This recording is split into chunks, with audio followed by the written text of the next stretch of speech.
Pasamos ahora a la última parte que en realidad se va a dividir en dos videos. Decimos última parte porque es el abordaje del problema de la dominación y la desigualdad en los padres fundadores del marxismo.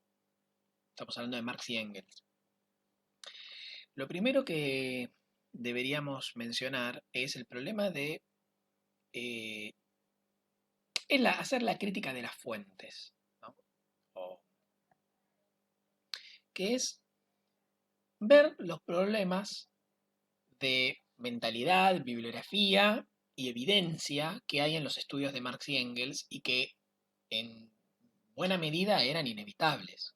O sea, los estudios de Marx y Engels referidos a la historia social previa al surgimiento del capitalismo, cuenta con una serie de inconvenientes para los lectores actuales, que son inconvenientes que uno tiene que tener en cuenta a la hora de abordar los textos, porque de otra manera no va a poder apreciar su riqueza y no va a poder verlos con justicia, e incluso eh, puede llevar a que uno tome la desacertada decisión de descartarlos porque eh, son eh, obra de un periodo donde había digamos, un contexto de ideas y creencias que ya fue superado. Entonces, no, bueno, no tienen mucho para decirnos eh, sobre, sobre el objeto de su análisis, porque, bueno, porque eran, qué sé yo, eran positivistas, porque eran lo que fuera. Bueno, esto es totalmente errado.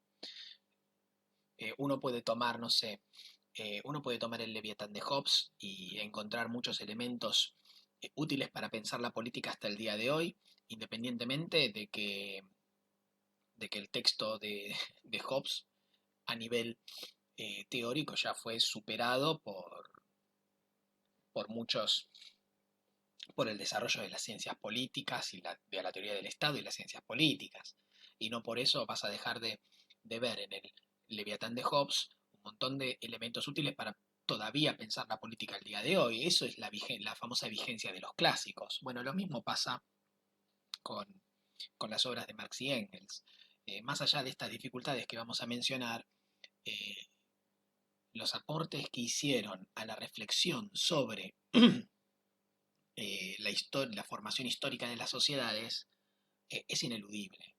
Es ineludible. Entonces, si uno sabe eh, abordar la lectura de estos autores, eh, depurándolos o más allá de las limitaciones que tuvieron por su contexto de producción intelectual, va a poder valorar estos aportes y verlos en su justa medida. ¿Cuáles son estos inconvenientes? Bueno, por un lado, por supuesto, el peso de las ideas de su tiempo, dominadas por el pensamiento evolucionista y el eurocentrismo, con el que ellos cargaban, porque fue parte de su forma, porque no solo eran las ideas dominantes, sino que además había en el debate, sino que además eran las ideas dominantes de la formación que ellos recibieron. Y no tenía, digamos, no existía una alternativa a eso. Por otro lado, una ausencia de investigaciones, exploraciones y hallazgos que arrojaran información más precisa de las sociedades precapitalistas, inclusive las que se encontraban en Europa, digamos, digamos, las que habían sido parte de la historia de Europa. O sea, en el caso de las sociedades no europeas se suma la mediación de los funcionarios coloniales, que eran autores de buena parte de las obras de consulta de Marx y Engels, eh, que buena parte de su producción la realizaron viviendo en Gran Bretaña. Recordemos, Gran Bretaña en este momento el centro de, del sistema mundial capitalista y en ese momento ya en los inicios de su imperio colonial. Finalmente, el problema de la centralidad del capitalismo como objeto de estudio, o sea, Marx, sobre todo Marx, en menor medida Engels, eh, analizaron las sociedades precapitalistas en la medida en que les servía para comprender los orígenes del sistema capitalista, el punto de partida del sistema capitalista, las condiciones previas al surgimiento del capitalismo. O sea, el análisis de las sociedades precapitalistas no era un objetivo en sí mismo, ni para Marx ni para Engels. Aunque Engels tuvo un desarrollo mayor, sobre todo en su obra sobre el origen del Estado, de la familia, la propiedad privada y el Estado, a pesar de eso, eh, ni Marx ni Engels tuvieron como objetivo digamos, analizar las sociedades precapitalistas. Las estudiaron en la medida en que le podía servir para comprender mejor el capitalismo y los distintos caminos del desarrollo capitalista y el impacto del capitalismo en ciertas sociedades. Nada más.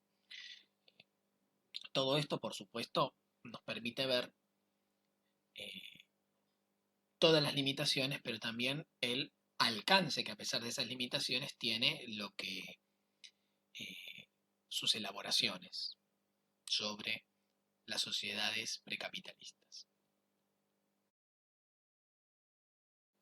Los aportes de Marx y Engels al estudio de las sociedades precapitalistas se agrupan fundamentalmente en tres obras.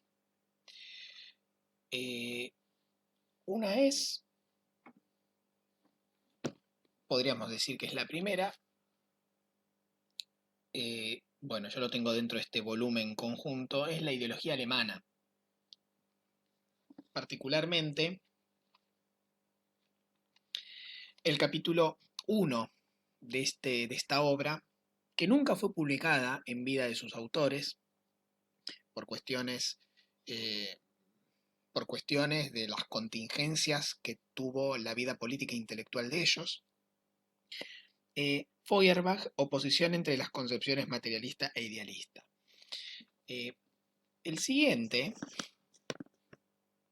La siguiente obra que toma y que es la más citada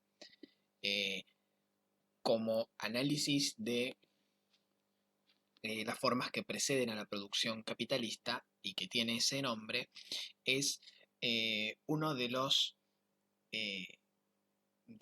apartados de los Grundrisse, los elementos fundamentales para la crítica de la economía política.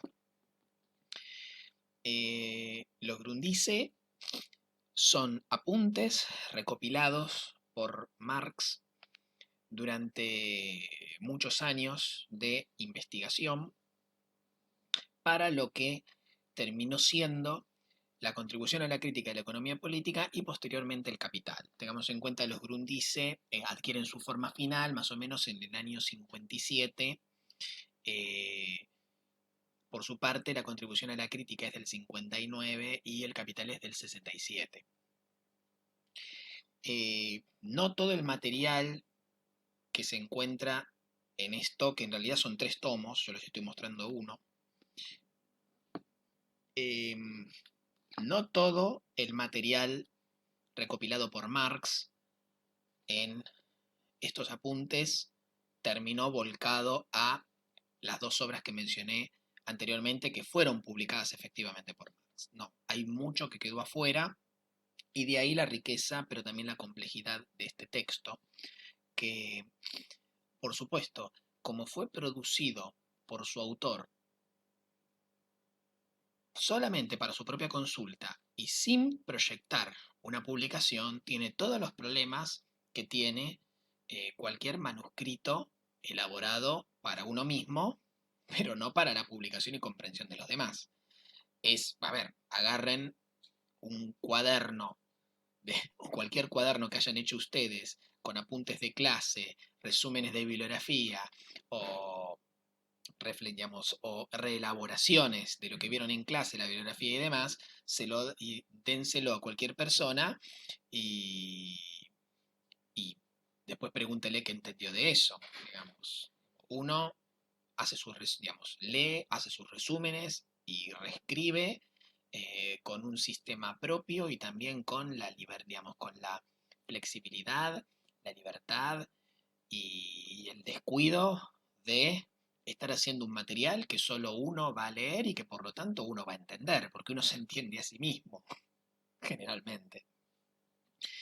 De ahí la complejidad que tiene, pero también la riqueza que tiene esta obra. ¿Por qué? Porque uno puede encontrarse con Marx en su proceso genuino de investigación, de reflexión, eh, la manera en que desmenuzaba los textos, en que elaboraba a partir de ellos, en que leía a un autor y en la medida en que tomaba apuntes lo cuestionaba, cómo surgían ideas mientras hacía esto, cómo avanzaba su razonamiento y la reflexión sobre los temas que iba abordando. Esa es la riqueza del texto, pero también está lleno de vaguedades, de contradicciones.